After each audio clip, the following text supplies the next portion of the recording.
What up, y'all? Tina here. Let's get into my review for the Thunderbolts. Hey, make sure you subscribe to my page. I'm trying to grow over here. All right, yo, so before we get into the review, I want to kind of set the stage for why I feel the way that I feel about the movie The Thunderbolts. So, oh yeah, this is going to be a spoiler review too. So if you haven't seen the movie yet, or you don't want to be spoiled, don't watch this video. Come back after you've watched the movie. First off, I don't really go to screeners often because I hate flying. And most of the time, the screenings or early reviews are either in like New York or California. So I just don't go because I don't like to fly. The only way I'm going to go to a screener is it has to be a movie that I really want to see and that I don't mind flying to go see the opening for it.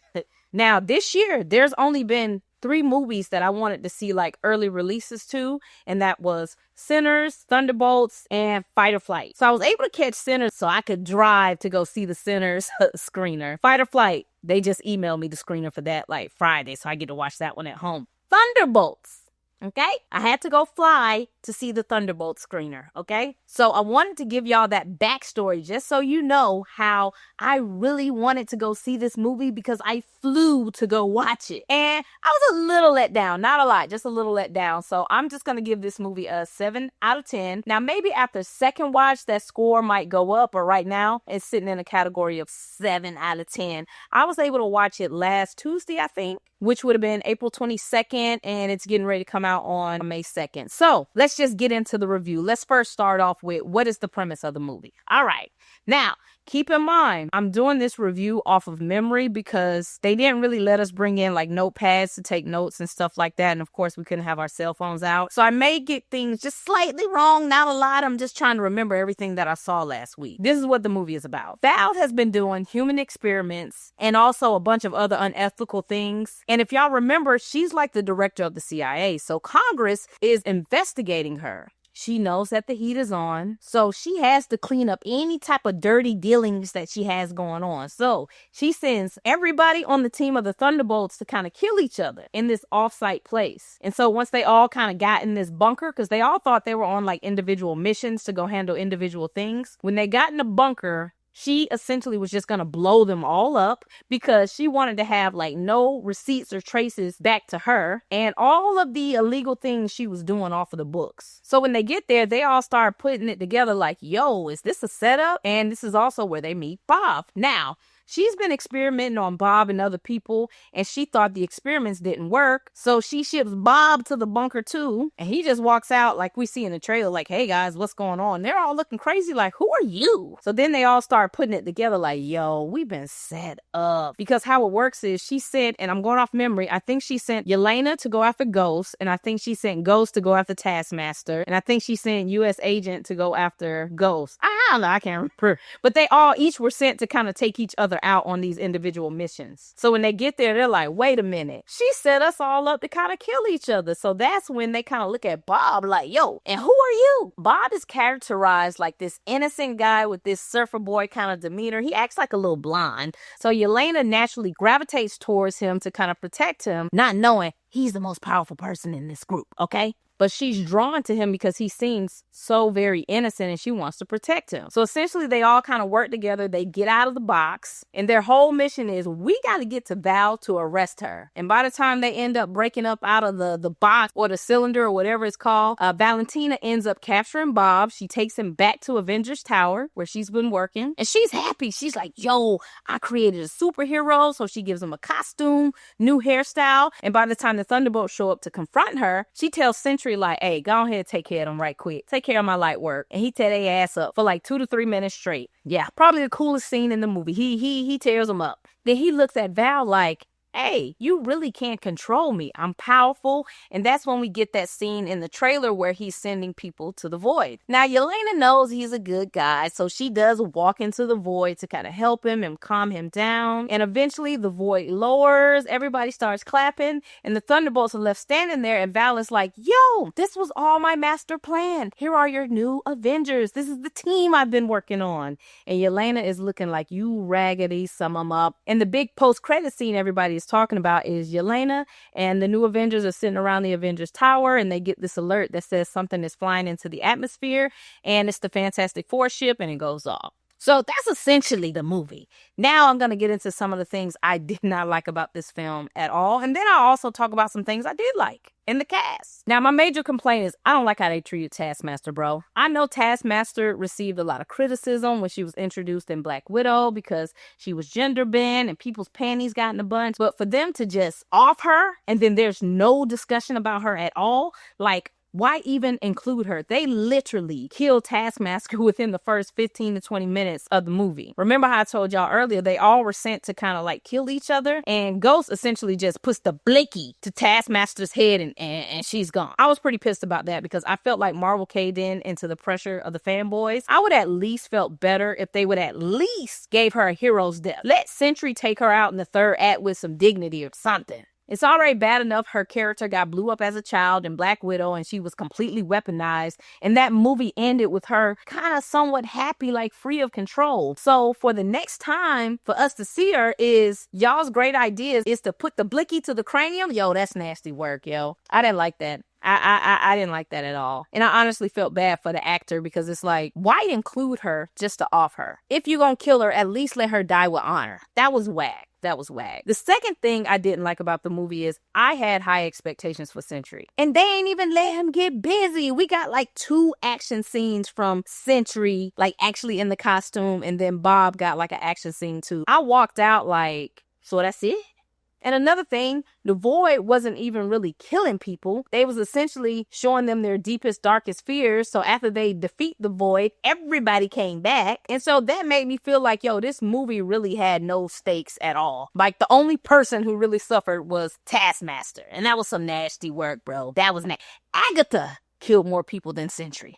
Okay? Agatha was getting bodies. Sentry ain't getting no bodies, bro. I was mad. The third thing I kind of didn't like was the movie didn't have a traditional villain for me. And honestly, I go to the movies for the villains. They bring the story alive. So I'm watching this movie like, Val the villain? Or is it Sentry? Or is it the Void? And if it's going to be the Void, let the Void go to work. Like, let's get busy. Show people how terrifying like the Void really is if the Void is going to be the villain. But it felt kind of underplayed a little bit to me. Those are my 3 little nitpicks that I didn't like about the movie. Now, let's get into the things that I did like, okay? I actually like this story and what they were trying to do. I don't think they completely stuck the landing all the way, but I did enjoy everything leading up to it. I am totally amazed at how much the critics love this movie because some of these same critics that are giving this movie high praises, they did not like Black Widow. And to me, Thunderbolts feels like Black Widow Part 2. This is essentially Yelena's story. And I can't help but wonder, is it because this is more male-centric? Because the movies are so very much the same to me. And so that's just kind of nagging at me a little bit because if we as Marvel fans can accept stories like this about the Thunderbolts, we should be able to accept movies like The Marvels and Black Widow without people just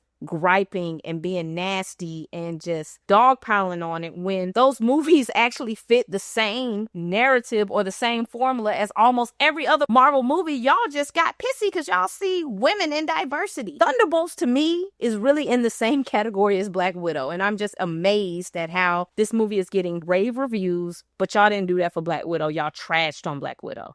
Now, let me tell you something. I like this movie. I really do. I like this movie. I'm so interested to see what the general public says about this movie. And I'm so interested in the second week numbers. I don't think this movie has rewatchability. I don't think people are going to go back and want to watch this twice. But we'll see. We'll see. But let's get into the cast. Now, Valentina has always been a bright spot in the multiversal saga to me. I just like this character because there are people like her who exist. She walks this fine line of, I'm doing what's best for this country, even if it means I got to get my hands dirty, because she cares about power and control. And I think a part of her really just wants to make sure this country is safe. She's just been playing the game how she's been taught to play it. So ever since Valentina has stepped foot in the MCU, I've liked her. And they didn't overly animate her and make her some kind of evil witch type figure. They kept it really easy and basic. This is a white woman in politics who is sneaky and dirty, just like her male counterparts, because That's the game. That is what the game has always been in American politics, and that's who she's learned it from, and she's just playing the game that she knows. I like Val. I want Val to stick around. I like a little sneaky, dirty, slimy white woman. Yes,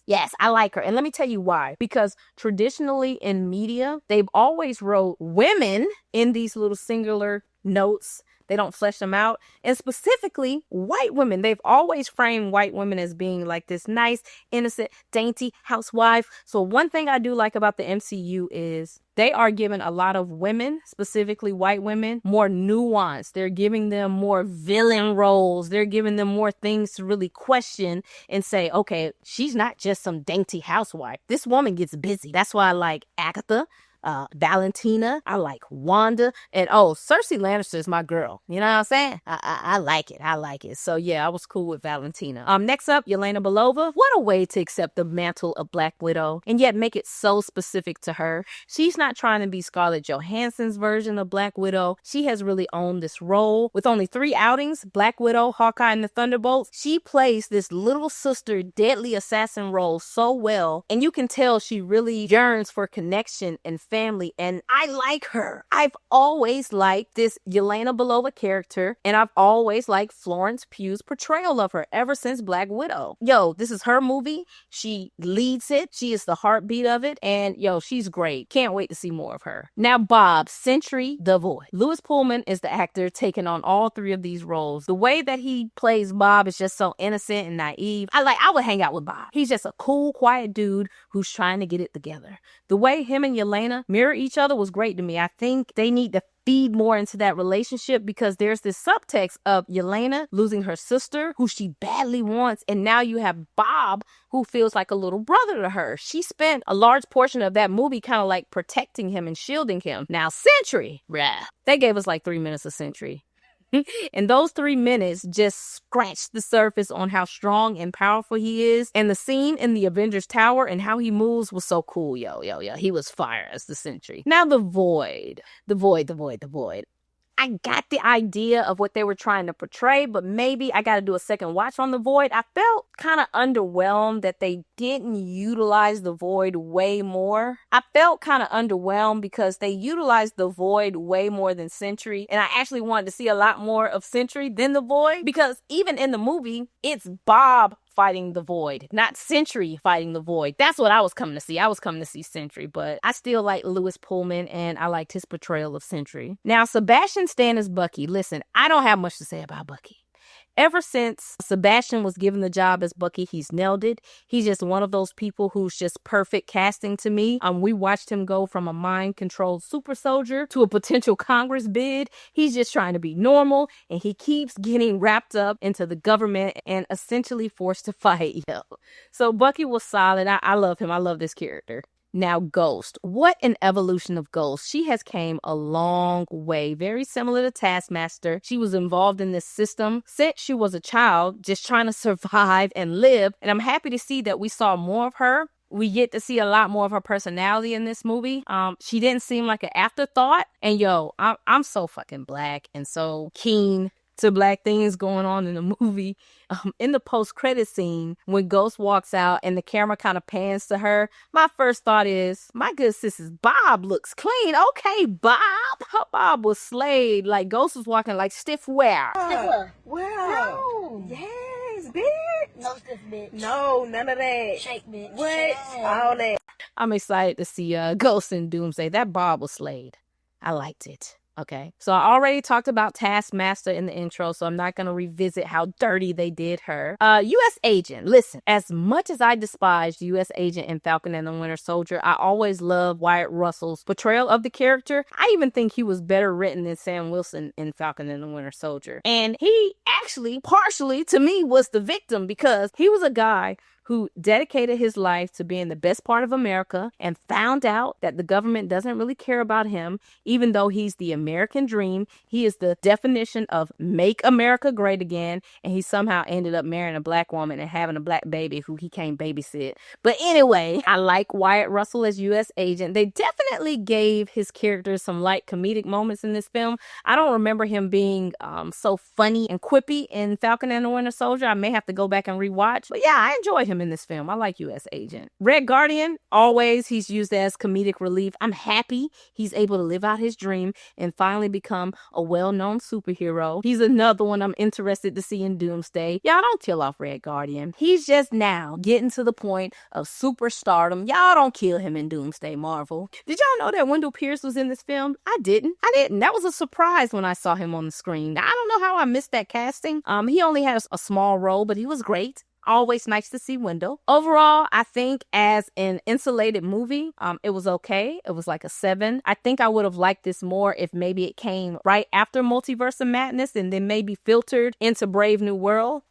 Marvel has to get their next phase right as far as connectivity, because I feel like this movie came so late and now they're trying to manufacture this connectivity that just never was really there. You can tell that this post-credit scene was new. Everybody looks so fresh. Clothing looks new. Even how it was filmed, it just looks new. Now, that is nothing wrong on the part of the movie or the cast. It's simply just Marvel and their lack of proper planning. This movie should have really been after Multiverse of Madness, and everything in this movie should have filtered over into Brave New World, and that would have made Brave New World so much more interesting. Oh my God, that is just now hitting me. Can you imagine if Thunderbolts came before Brave New World, and Brave New World was actually about Sam Wilson trying to be Captain America, but you have this ragtag team over here who's saying that they are the Avengers, and now you got to work on getting your team together to prove that you are that's the movie right there. That is the movie. Marvel just dropped the ball, man. Dropped the ball. What did Lauryn Hill say? It could all be so simple, but you rather make it hard. This does not have to be hard, Marvel. And back to that post-credit scene, you can tell it's new. It looks new. And Lewis Pullman kind of actually let it slip and insinuated it was new.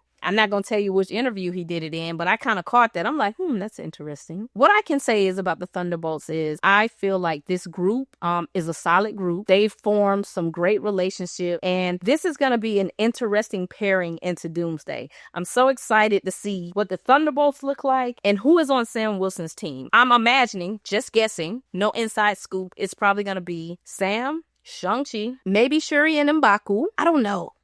Because Shuri and M'Baku might have their own team over there with Namor. I don't know. I don't know who's going to be on Sam's team, but I imagine it has to be Shuri. Or Shuri could have her own team. This is going to be interesting. I don't know. But yo, that's my review of the Thunderbolts. Didn't hate it, didn't love it, just kind of right there in the middle for me. I don't know if it's a movie I'll revisit. Like I said earlier, I don't know if this movie has rewatchability. I don't know if the general audience is going to go back and watch this multiple times. I think if this movie gets to $600 million, Marvel has to be happy. Let me see where Brave New World is right now. Hold on. All right, right now, Brave New World is at 414. If Thunderbolts can get to 550 or 6, I think that's a win. I think if Thunderbolts only cruises that 500 million mark, that's a little tight. So 550 to 6, I think this movie would be considered a success, because I think I read somewhere that the budget was only like 160 to 180. So if we can get to that 550 to 6 million mark, right on the money. But yo, leave your comments below. Are you going to watch Thunderbolts this weekend? And if you do go watch it this weekend, come back to this video and leave your comments and tell me how you rate it. Thanks for hanging out with me. Peace.